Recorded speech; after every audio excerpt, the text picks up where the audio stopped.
we move on to another milestone Yoga Sutra, which was also taken up in the MBCA session long before. But today it comes to you with a newer dimension.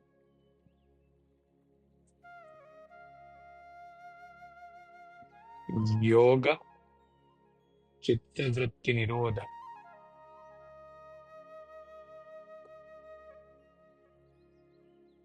Yoga is the stoppage of the mind from making modifications. There are various definitions available for this.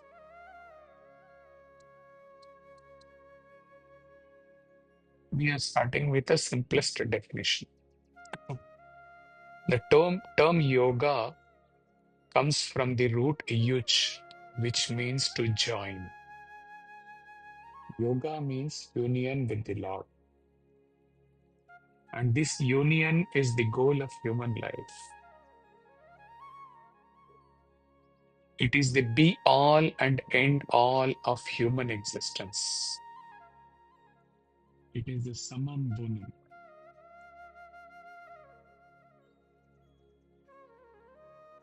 When Jivatma is added to Paramatma, the restless Jivatma finds eternal rest and supreme satisfaction. In this sense, yoga also means addition.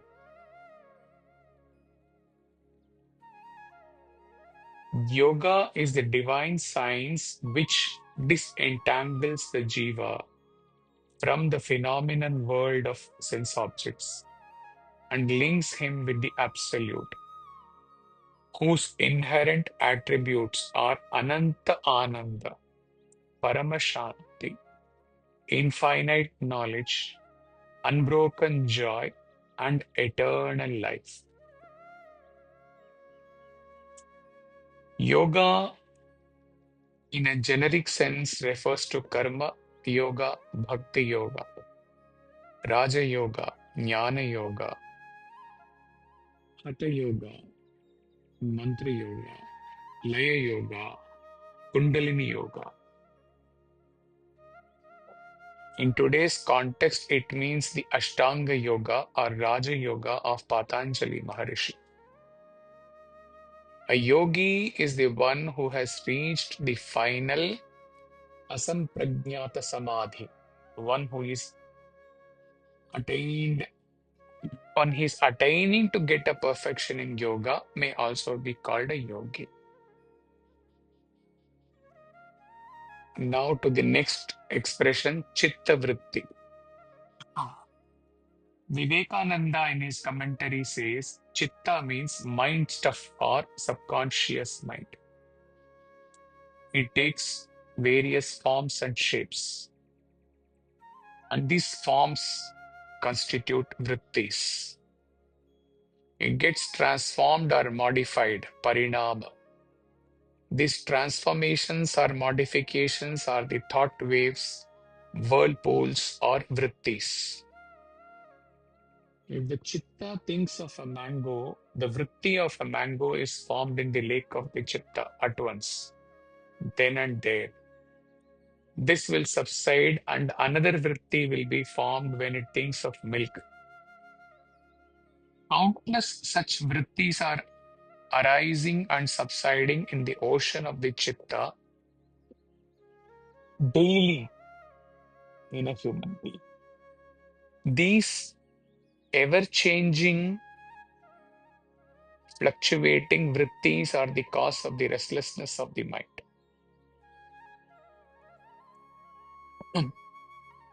Chitta corresponds to Antakarana of Vedanta. Antakarana, Manas, Buddhi, Chitta, Ahankara. It is a separate faculty or category in Vedanta, however.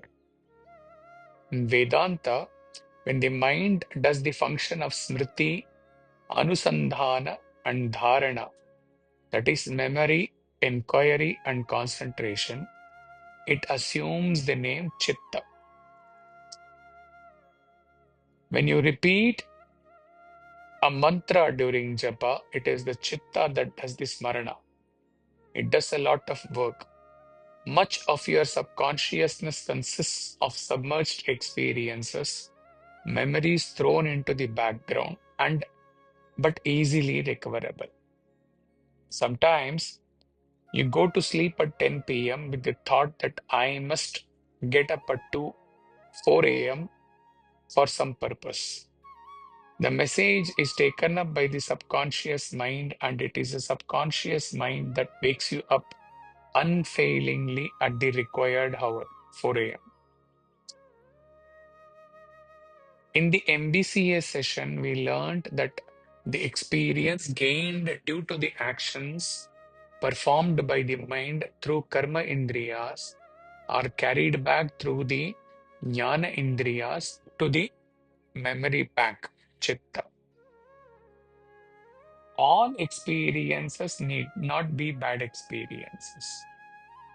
Only those, so all memories accordingly need not be bad memories or harmful memories. Only those actions where the memory gets mixed with the ragadvesha vasanas and the action is performed, the resultant experience stored in chitta may be bad.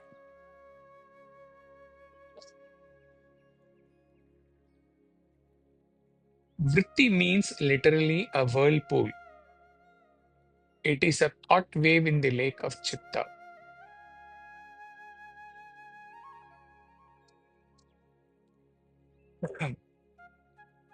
Mind gets modified into a vritti by assuming actually the form of the object it perceives. Why do vrittis arise from the chitta?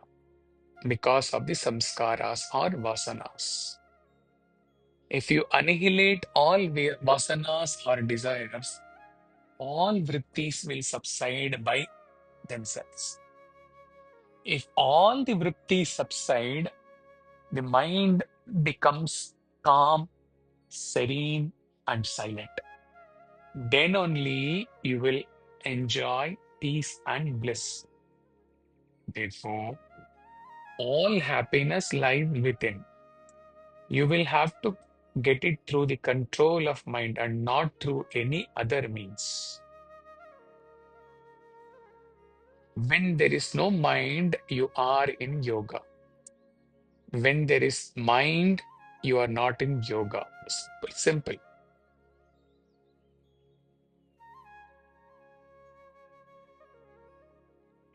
Osho gives this analogy while writing on this sutra. Once, Bodhidharma went to China, and the emperor of China went to see him. The emperor said, my mind is very uneasy, very disturbed.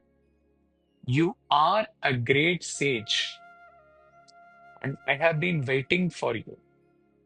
Tell me what I should do to put my mind at peace. Bodhidharma said, you don't do anything. First, you bring your mind to me. The emperor could not follow, and he asked, what do you mean? Bodhidharma said, come in the morning at 4 o'clock when nobody is there. Come alone and remember to bring your mind with you. The emperor could not sleep the whole night. Many times he cancelled the whole idea. This man seems to be mad. What does he mean? Come with your mind. Don't forget.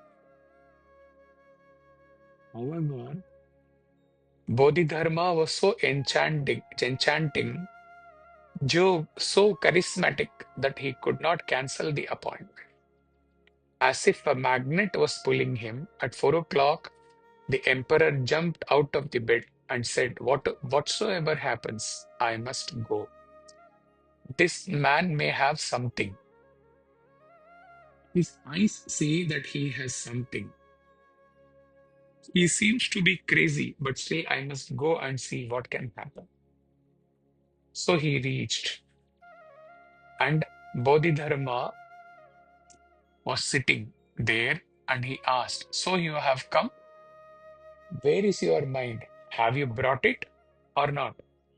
The emperor was irritated. He said, "You talk nonsense. When I am here, my mind is here. And it is not something which I can forget somewhere. It is in me." So Bodhidharma said, "Okay." So the first thing is decided that the mind is within you. The emperor said, "Okay, I agree. The mind is within me." Bodhidharma said, "Now close your eyes and try to locate where your mind is. And if we can find out where it is, immediately indicate to me. I will put your mind at peace." So the emperor closed his eyes, tried and tried, looked and looked. The more he looked within, the more he became aware that there is no mind. Mind is just an activity. It is not something there so that you can pinpoint that it is at this place within me. But the moment he realized that it is not something within him, then the absurdity of his question or quest became exposed to himself. It is not something. Nothing can be done about it. If it is an activity, then don't do that activity. That's all. If you still till the time you are walking, your walking is on. You stop the activity of walking, the walking is not there at all. Similarly, mind is just an activity. You stop it, it won't be there. He opened his eyes. He bowed down to Bodhidharma and said, "There is no mind to be found." Bodhidharma said, "Then I have put it at peace." And whenever you feel that you are uneasy, just look within where this uneasiness is. The very look is anti-mind because look is not a thinking. And if you look intensely, your whole energy becomes a look, and the same energy becomes movement and thinking. With this analogy, unquote, with this analogy, Osho proves that mind is not a separate thing which exists within us. It is just an activity. Mind is active till the time we allow it to be active. When we are able to stop the activity of the mind with yoga or bhakti or jnana or through any process, then there is no mind.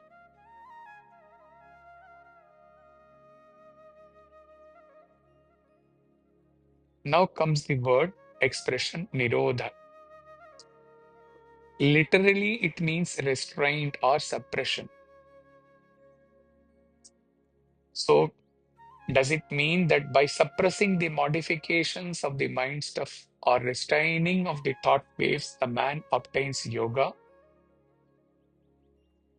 Patanjali Maharishi has given the whole Raja Yoga in this one sutra. Different methods of sadhana are intended to achieve the highest stage of yoga, asampragnata samadhi, by suppression of the thought wave. The yogi tries to stop all the vrittis. He tries to make the mind blank. He tries to stop thinking. He practices thoughtlessness. He stops the mind from assuming various forms. This is called tti-nirodhaḥ. This is the path of Raja Yoga. Nirodha suggests self-training.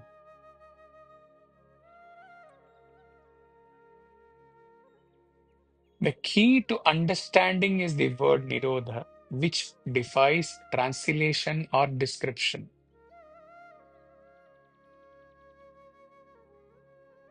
When translated poorly or misunderstood, it could sound like suppression or repression of thoughts and emotions. Rather, it has to do with the process more like coordinating and setting aside what is not significant, or what we call as anatman in Nirvana Shatakam talk.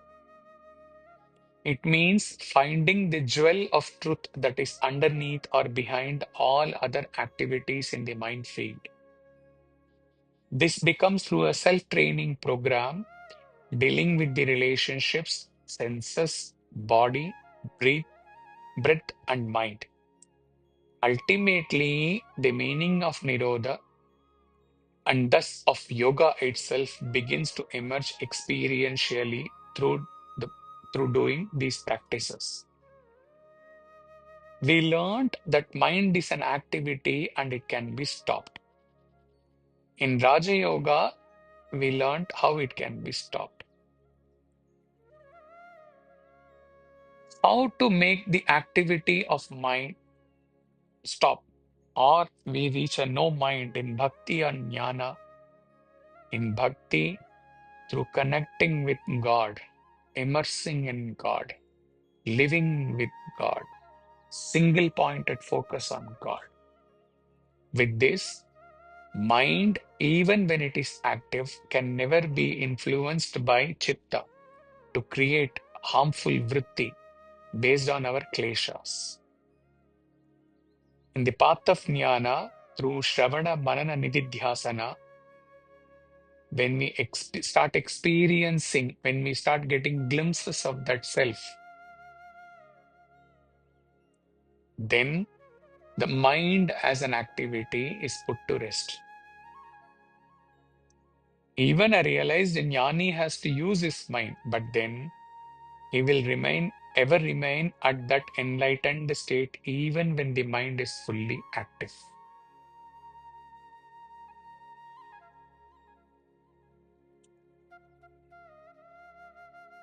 Mind is fully active in auto mode in case of a realized jnani. And he has got nothing to do with that auto mode active mind. He exists in the bliss of Brahman.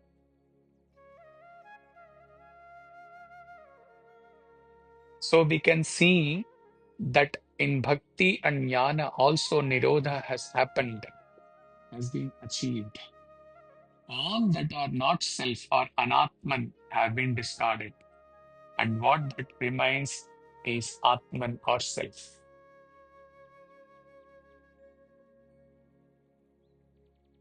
Swami writes on the ultimate purpose, ultimate attainment through yoga, where he goes beyond the chitta, vritti, and even yoga, and gives us the ultimate attainment and culmination of all types of yogas.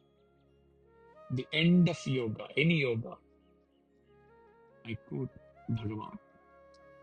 One of the great sayings of Vedanta, which you are enjoined to repeat and meditate on, is Aham Brahmasmi, which means I am Brahman. In this saying, you use the word I before the word God. Where did this word I come from? What is its meaning? Is it the same I that you use many times every day to refer to your individual self? No. That personal I is not what is meant in the statement Aham Brahmasmi or I am God. Beyond the personal I, which is the I thought, there is another I which stands behind it. That is the true I. Or in Kenopanishad terms, the I of I. The EYE of EYE. That I is your own true nature. That is the true I meant in the statement, I am God. The I thought can be compared to a river bound by name and form. Once it merges into the limitless ocean, it loses its name and form and all its limitations. Before that, it had a separate identity as a river. But once it merges, it becomes the ocean. In that way, when you remove the I thought, you as a limited man merge with the unlimited ocean of divinity and become one with it. Then you as a separate entity called man or jiva disappear. The mind has 50 million different types of manifesting itself in the thinking process. Behind all these myriad thoughts, there is the seed thought, which is the source of all thoughts. This is the I thought which emerges from the oneself. Everyone, be he a theist or an atheist, says I and believes that he himself exists. Eventually, everyone will have to realize the truth of his existence by tracing back to the very root of the original I thought and discover there his true self. Spirituality is nothing more than that. It is recognizing your true nature. It is abiding in the very heart of the reality and enjoying it. Unquote.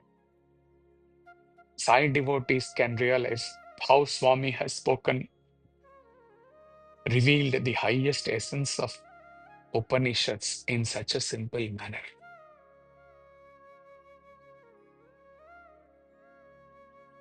Some practical tips for beginners to deal with the mind are: first, be in good company.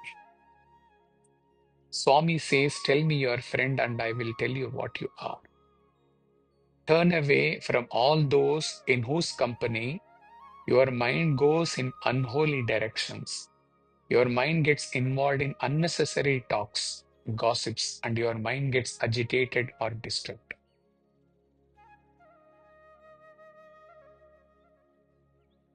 These are very practical for beginners. Do not watch movies while eating. It affects your mind. It affects various systems within you. Third, devote at least 1 hour in spiritual sadhana daily. Let it be anything. Let it be namasmarana, let it be singing bhajans, let it be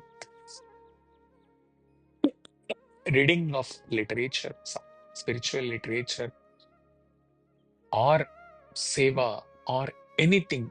If you are not able to engage yourself in formless meditation in the beginning stage.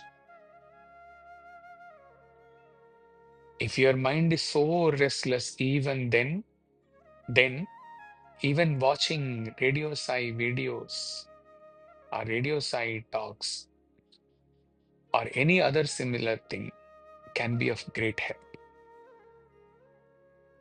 Fourth, reduce undue dependence on phones and chats.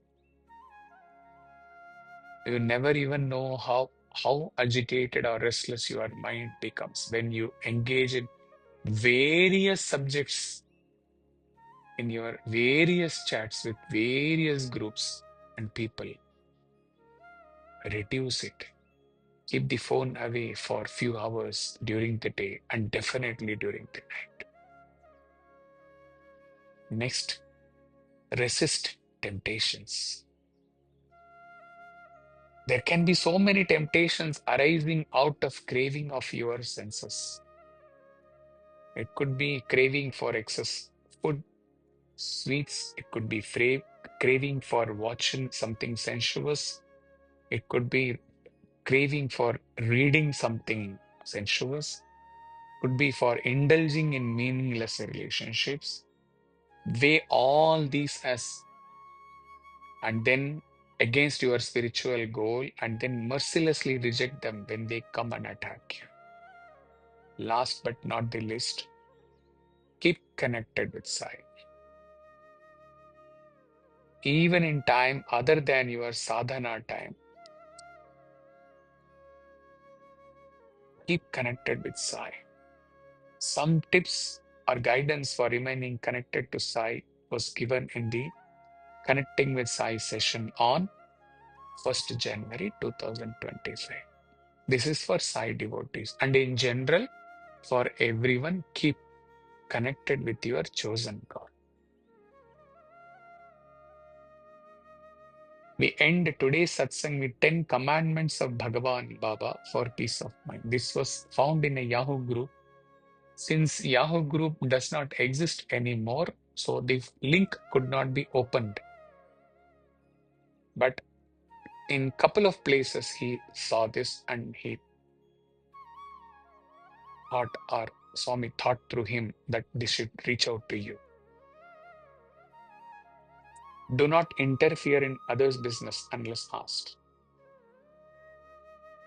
Most of us create our own problems by interfering too often in others' affairs. We do so because somehow we have convinced ourselves that our way is the best way. Our logic is the perfect logic. And those who do not conform to our thinking must be criticized. And we should take them to right direction, which is our direction.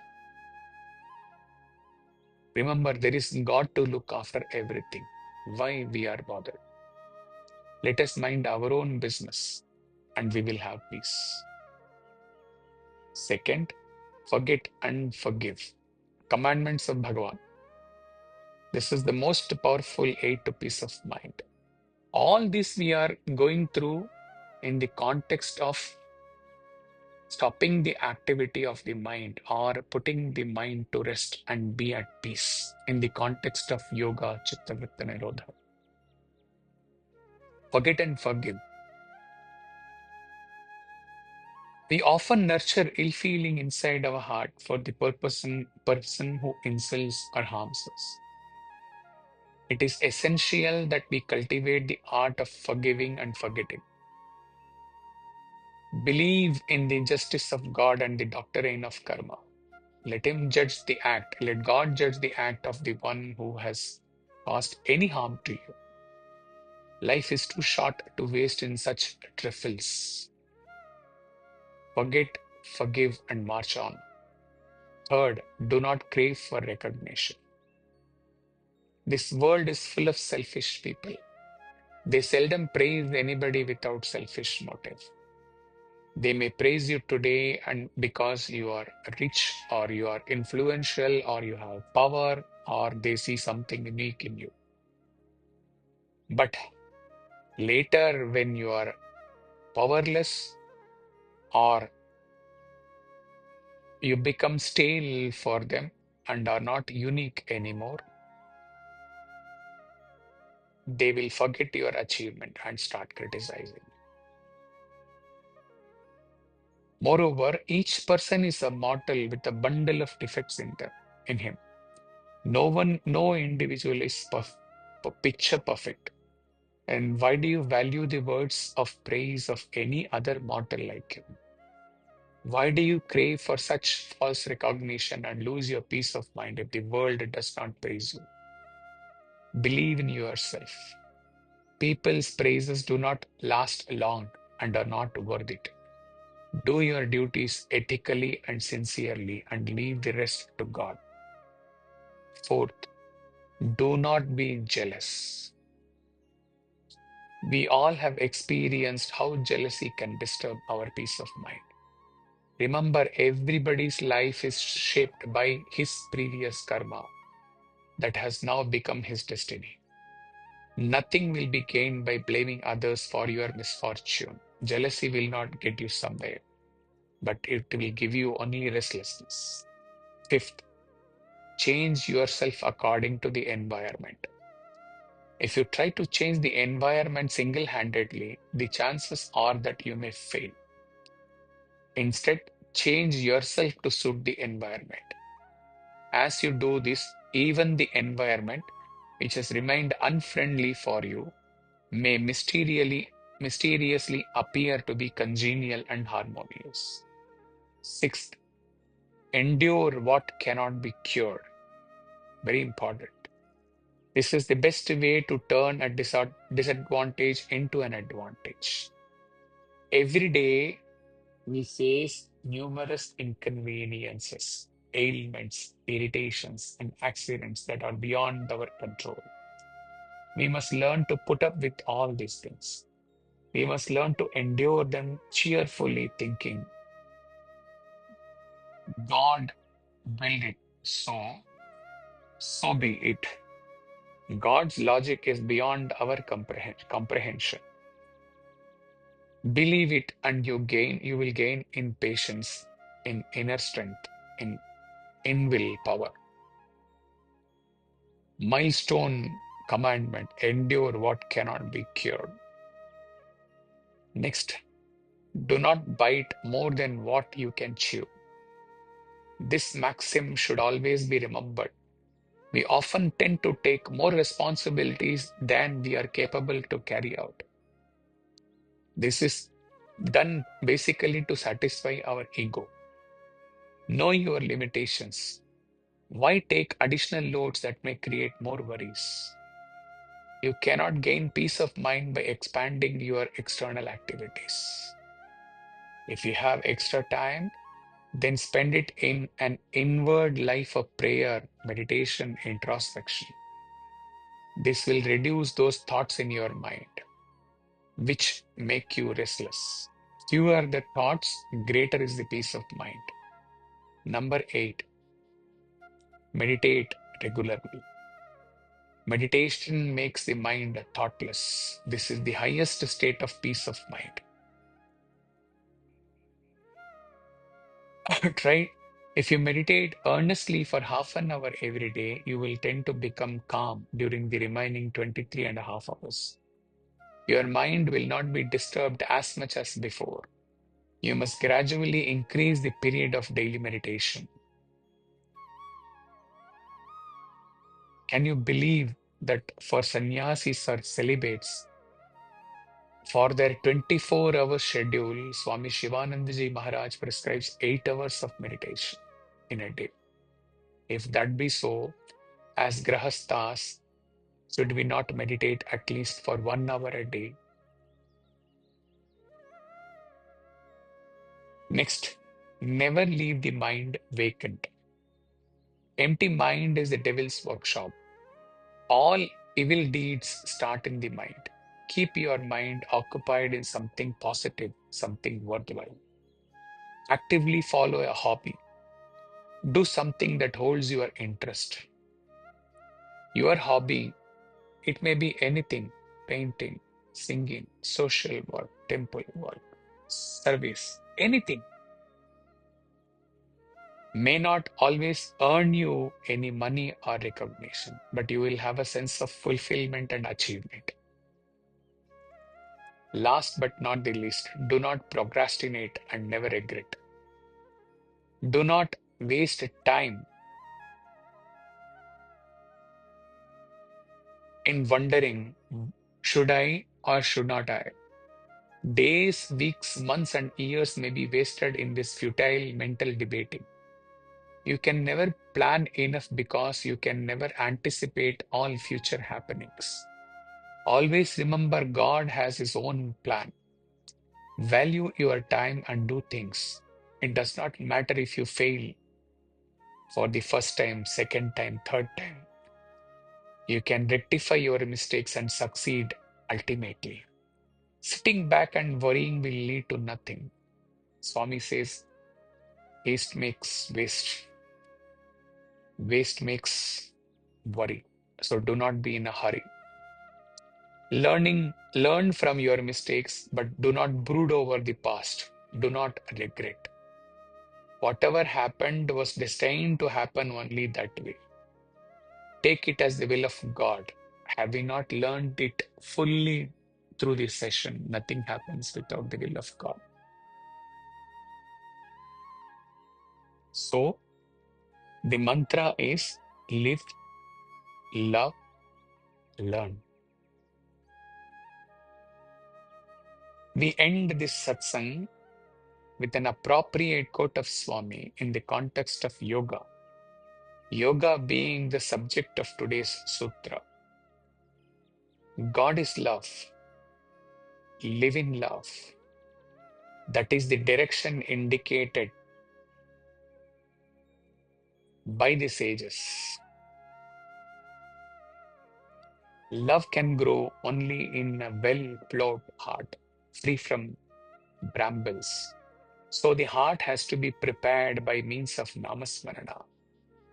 It can be called a yoga like bhakti, jnana, or karma. It can be called chitta shuddhi yoga, namasmarana. The path of consciousness cleansing. Charge every second of time with the divine current that emanates from this name. He had kept another link for a beautiful quote of Swami in his talk with students on this Chitta Shuddhi. Just wait a minute, let him try and open that.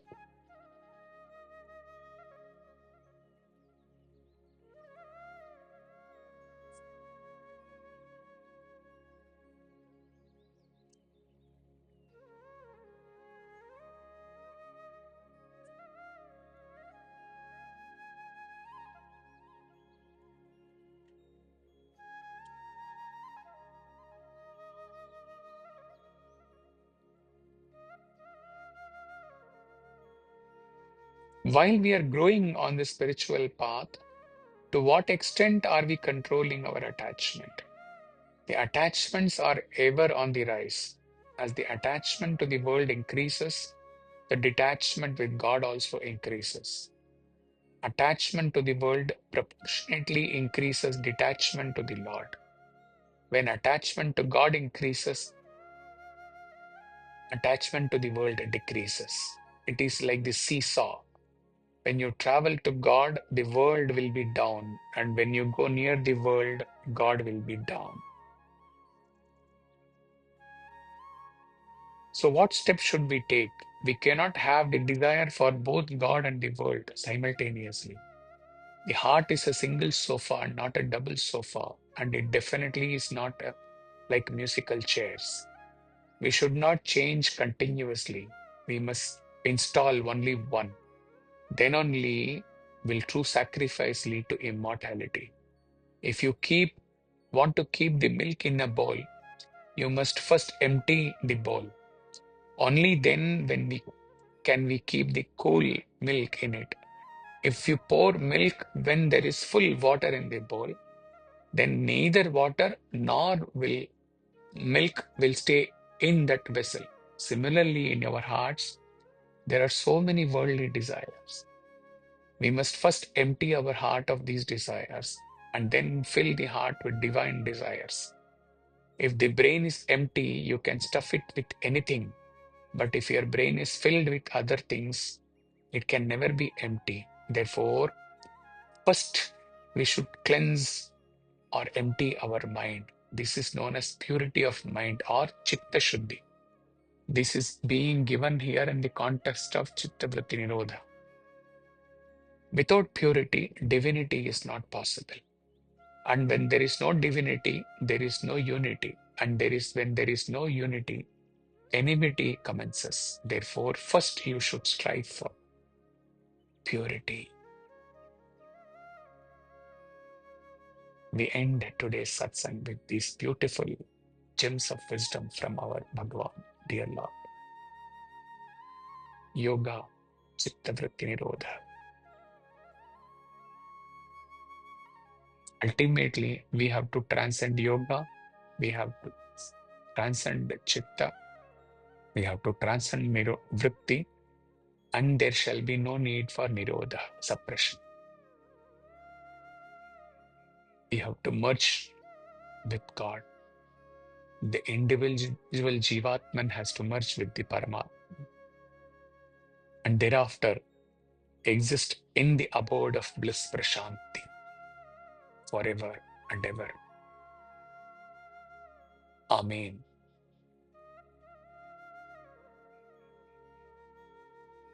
Jai Sai Ram. Hari Om Tat Sat.